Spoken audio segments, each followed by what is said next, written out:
okay if I drink coffee? Oh yeah, drink your coffee. Enjoy it. This is casual. You're from the Cape? Yes. Grew up in Katuitt. Worked for Centerville Fire for the last 16 years. Yeah. Yeah. What was that like? Centerville? Great department. Yeah, very good. Yeah, good department. Did you climb from there? Did you start as a fireman there? I did, yeah. Yeah, I started as a fireman back when I was a call firefighter at the age of 17. And then was a firefighter in college through the student fire department. I made captain there. And then full-time for Mashpee Fire for 5 years. And then later on, after a little break, I worked for Centerville, went from firefighter to captain.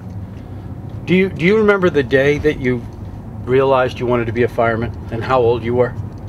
I don't know. I never wanted to be a fireman growing up. Oh, you didn't? No, I never wanted to be. I was in high school. My best friend in high school, all he ever wanted to be was a fireman growing up. And he'd tell me every day how it's the best job in the world. And that's what he wants to do the rest of his life. And unfortunately, he lived in Hyannis, and they had no call fire department in Hyannis. But I lived in Katuitt, and we had a call fire department. So every day he'd tell me, you got to go down and sign up and be a call firefighter because you can. You live in Katuitt.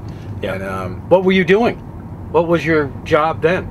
If you weren't like a fireman, what were you? I wasn't a fireman. Well, I was 17 years old. I was in high school. Oh, okay. But I worked construction jobs after school and weekends and summers. So I did what he said. I rode my bicycle down like a day after I turned 17 and met the chief. He said, gave me a radio, picked out some old gear out of the basement, and said, show up when you get a call. And I think by that afternoon, I was riding the back step of a fire truck running down the road to a fire. So.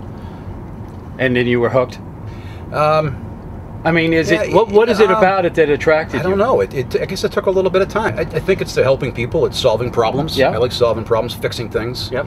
I guess I wasn't hooked right away. I worked for the fire department 4 years through high school, went off to college to major in engineering. And while I was at college, I lived at the fire station and worked for the Amherst Fire Department. And I guess by the time I got out of college, I had decided that that's what I'm going to do. So it took a little time, but it's the best job in the world. It's fixing problems. It's helping people. It's having a second family. Did you always know you wanted to be a chief, or was that something that just kind of fell into your lap? Being a chief. Never thought I wanted to be a chief. Because this is your first chief, absolutely, right? Yeah. No, I had never applied for a chief's job. I had never thought about being the chief. I actually was on Facebook, and the fire warden for Barnstable County posted on Facebook that there was a chief's job open on Nantucket. And I just kind of saw it and said, oh, that's interesting. And I was out for a walk with my wife the next day. Where were you in rank over there? I was a captain. Okay. Captain. Is that the next step below? I don't know. Well, for Centerville Fire, a captain is a kind of equivalent to a battalion chief, so it's kind of the next step below, yeah. Oh, okay. Yeah.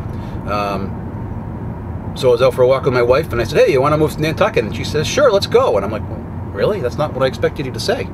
And we thought about it over a couple walks, and we got really excited about it. And I honestly didn't think I was going to get the job. I figured it was, I had never applied for this before. I hadn't been a chief. Yeah. It's Nantucket. I figured that they're going to get someone that's been a chief already and had experience. And I guess I was the right person at the right time, or the right level of experience.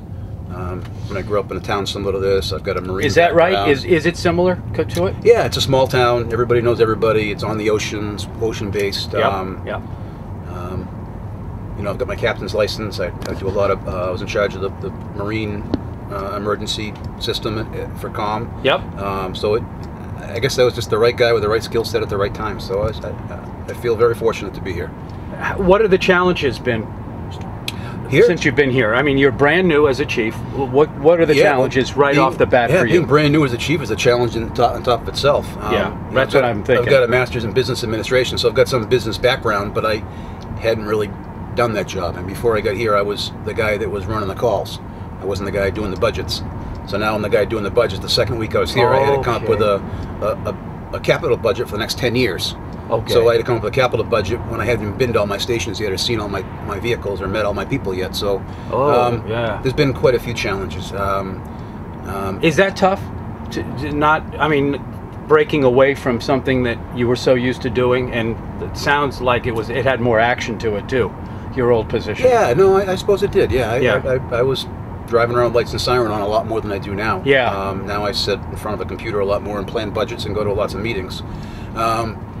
And that's okay? It's okay. It's a different challenge. I like fixing problems. I like challenges. And this is this is a big challenge. So I'm looking forward to it. I guess the other big challenge that's coming up is increasing staffing. We're understaffed for the department.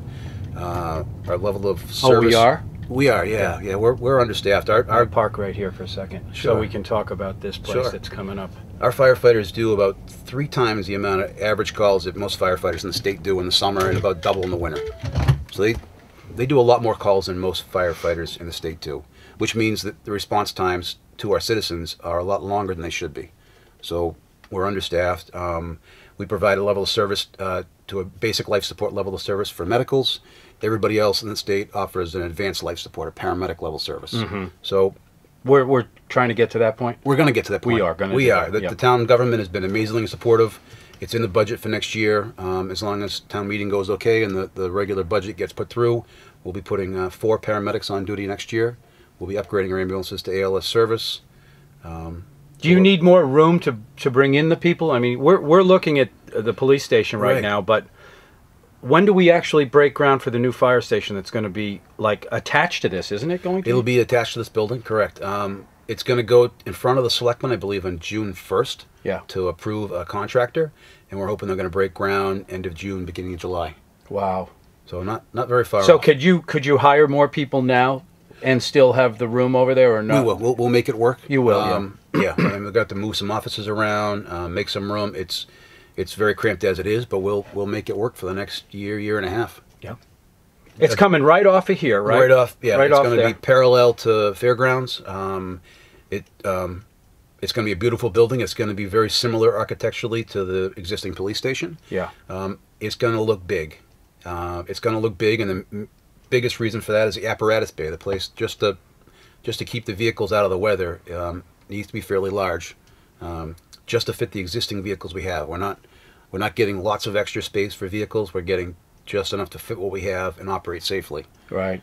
So it's going to look big. We're going to have a video camera feed on it that's going to feed into the website so people can monitor the progress.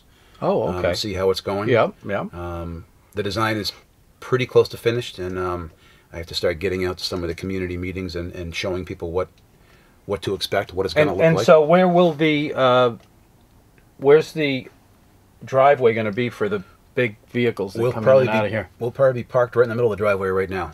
Okay. So that's where the driveway will go right out this way. Straight out onto Fairgrounds, okay. right. So where do the police come in? They'll come in through the back way, or are they going to make another route? Right now they drive through here. Right, just behind us there'll be an entryway through a gate similar to this to go to the back of the facility. So it's just going to be, we're going to extend it backwards. We're just going to extend it over. Yeah. Yep. So the building, part of the building closest to the police is going to be the administration and living quarters for the firefighters, and then the part more distal from that is going to be the apparatus for the fire trucks. How many firefighters do we have on board right now? We've got 20 firefighters that work the floor. They're on duty every day. We have 5 on duty every day for 4 shifts. 2 inspectors, and a deputy, and myself, a chief. And in the old days, they used to have call, like you were a call in? We do, yeah. Many departments had call. Some departments still have call. We have a call department. Yeah. We've got about half a dozen active call firefighters right now, and we're in the process of recruiting more. We're looking to recruit another. Hang on, I got to tell this guy. Sure. Hi, I'm doing an interview with the chief here. No problem. How's it going? Good to see you. No problem. Take it easy. No tickets. So yeah, well, let's say someone's watching. There's a kid that wants to be a fireman, right, who's local. Right. What would you suggest on how he could maybe learn from you or join the Nantucket Fire Department? Is it still possible for him to like get his feet wet? Oh, absolutely. How does that happen? We're going to have to expand the department in the future, and we need local people. Hiring people from off island isn't a really good solution. The housing is so expensive; it makes it very difficult. Right. So what we want to do is expand the Explorer program through our. Hopefully, go back, maybe younger kids to junior high school, all the way through high school. Train them as explorers, as basically junior firefighters. So that when they get out of high school, they're trained to the level of a call firefighter, firefighter 1, 2, hopefully emergency medical technician, where they were a useful asset to the fire department. That's great. And hopefully a future full-time firefighter. Are some of the kids actually showing interest right now? Oh yeah, we've got about half a dozen kids in the Explorer program right now. Oh great. We just hired Kevin Ramus, who was an explorer. He was an explorer through high school. Okay. We just hired another firefighter, who was a local boy from the island.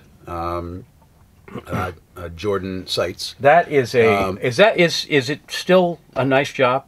It's the best to be job. a fireman. I mean, as far as like benefits and pay and as far as benefits. I mean, starting out.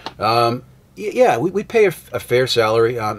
Do we pay more than the Cape? So, no, we don't pay much. We really don't pay any more than the Cape. We're about on par with the Cape pay line. So it's tough. It must be tough to find people because we don't have any housing. It's very tough. So we just had a firefighter leave us a month ago.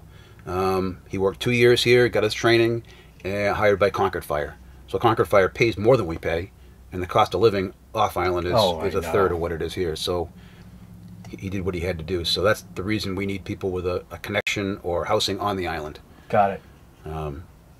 Yep. So our best bet for future employees is to train kids from a young age, get them involved, get them excited, mentor them.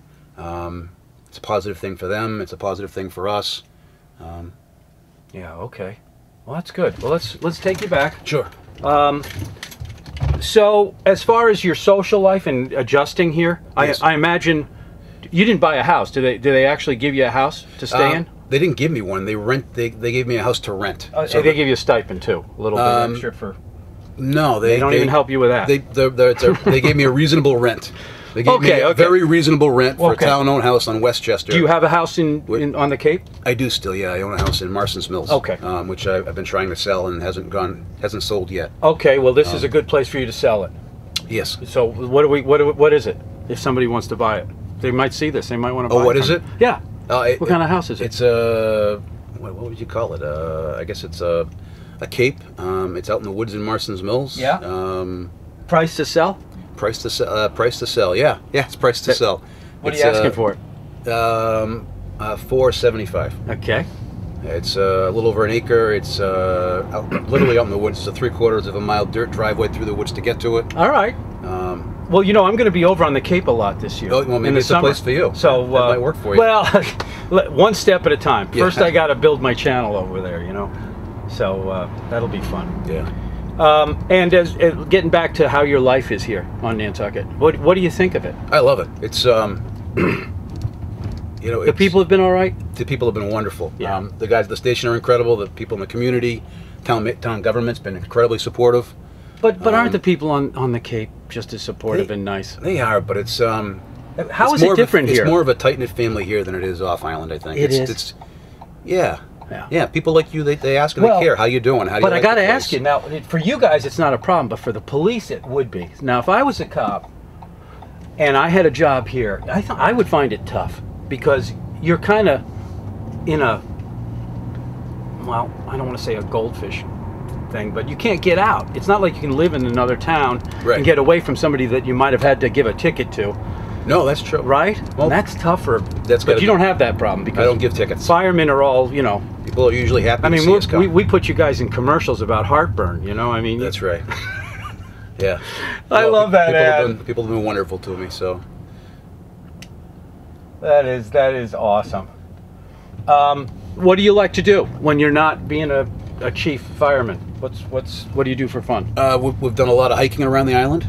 Taking the dogs for walks on the conservation trails, on the beaches. Yep. I've been getting into a little bit of shellfishing, scalloping. Oh, have you? I love the scalloping. Scallops here are unbelievable. Well, you used to have them over there in Cotuit. Yeah, when I was a kid growing up, we used to skin dive for scallops, but there's nothing there anymore. I know. All dead. Isn't that sad? It's very sad. Here we are. We're the place that has the last of them. So we are. Hopefully we can keep those. I hope so. Well, that's good. Is your wife? So it's just you and your wife? My wife, my two stepchildren live full time with us over here. And, my two are they They're in the school system here. School system. Yep. And I've got my two younger kids come over for every weekend, and my older one's off at college right now. So what do we got going on here? Training. Oh, okay. They're probably doing some training. This Captain Murphy's group. Well, it's not Captain Murphy. Do you keep in contact with McDougal at all? Do you hear from him? He stopped by 2 or 3 times since I've been here. Yeah. He's doing really well. He's enjoying his retirement, and I got to take him for a ride too. He was a great guy. I mean, he is a great guy. He is a great guy, yeah. Yeah. No, he was a good great. fire chief, too. Everybody loved him. Very good. Super nice guy. Well, I'm very happy we got a chance to do this, Chief. Thank you. And to meet you, and now we know a little bit more about you. Great to meet you, too, again. Yeah. Thank you. And we'll see you at the Selectmen's meeting tonight. You will, absolutely. Right? Absolutely. I'll be there. By the way, do you have to go to those? I mean, is it required that you go all the time? I don't think I've ever been told it's required. It's encouraged. Yeah, I see. And honestly, it's a good resource for me to learn the issues of the island, the people of the island, the politics of the island. It's been a huge benefit for me to be there. So good. All right. Well, what are they training for? What I mean, actually, I thought they were training. They're actually putting a solar-powered light on top of the flagpole. Oh. So the flag is lit at night. Oh, that's a good idea. Go solar, man. Go solar. Solar. I'm a big absolutely clean energy guy. All right. See you later, Chief. Thank you, Gino. Take care. You too. Bye. Bye.